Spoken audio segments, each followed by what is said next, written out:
Guys, so here's an update on the H2. We have the bike completely, well, mostly apart, but now we're going to be doing the Van Diemen exhaust. Van Diemen exhaust is in there. We're going to be doing the blower valve, sprint filter. You can see it in there, so most of the parts are in there. And then obviously thankful for the Jeep here, because the Jeep, we're pretty much using it to just place all the H2 part and organizing, right fairings on that side and then left fairings on this side. And pretty much so far it's been so good. We did ship out the ECU for the H2. That's currently with JagerWorks, one of the best guys to work on your H2, and he's getting that flash. We are also going to install an auto blipper on this bike. So 2016 Ninjas H2 do not come with an auto blipper. They do have a quick shift up, but not the downshift, which is the auto blipper. So we're getting that installed as well. But yeah, this is just a quick update, and we're gonna continue to tear this bike down apart and install the Van Diemen exhaust and do the blow valve, sprint filter, and any of the other parts that we bought. To give you another update now, so, oh man, this doesn't even look like an H2 anymore. Look at that. So we finally took off the exhaust. We took off some of the other parts. We took off the gas tank. Pretty much the bike is completely apart. Now we're going to install the Van Diemen exhaust, and then we're gonna do the blowout valve. We're gonna do the sprint filter, which is on the other side.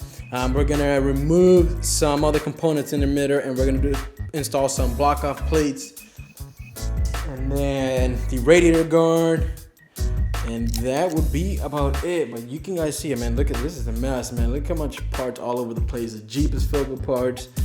This is what it takes to pretty much do a full bolt on an H2. We still gotta remove the air intake connecting to the supercharger to install the filter.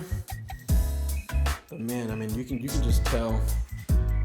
Jeez, look at that, completely apart.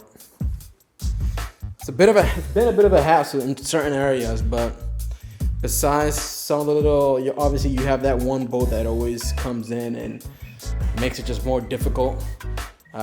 Everything has been so far pretty smooth.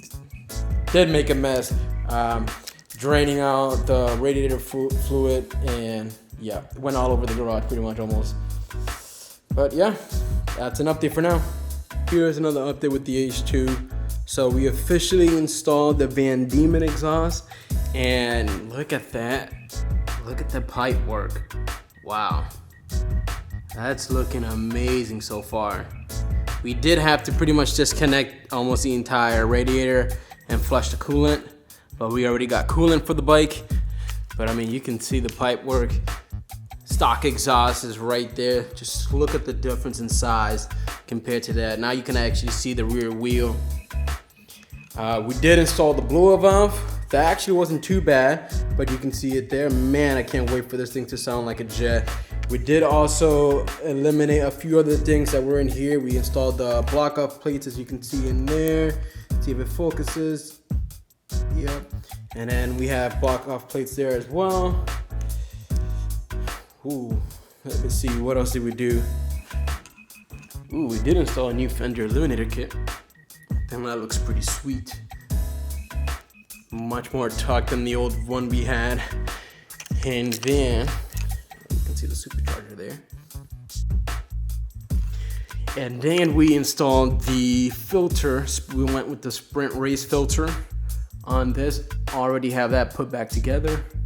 And now what we have left to do is just essentially put the whole bike back together. We did have the ECU flash too as well by JagerWorks. He already did that. We already installed it.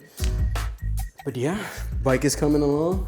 Hopefully we can turn on the bike tonight and then take it for a spin. And we have the manual on the computer for torque settings. Ooh, one thing we also did was we got the Brock ZX10 quick shifter sensor so that we can have auto blipper installed on this bike. So 2016 H2s do not come with an auto blipper.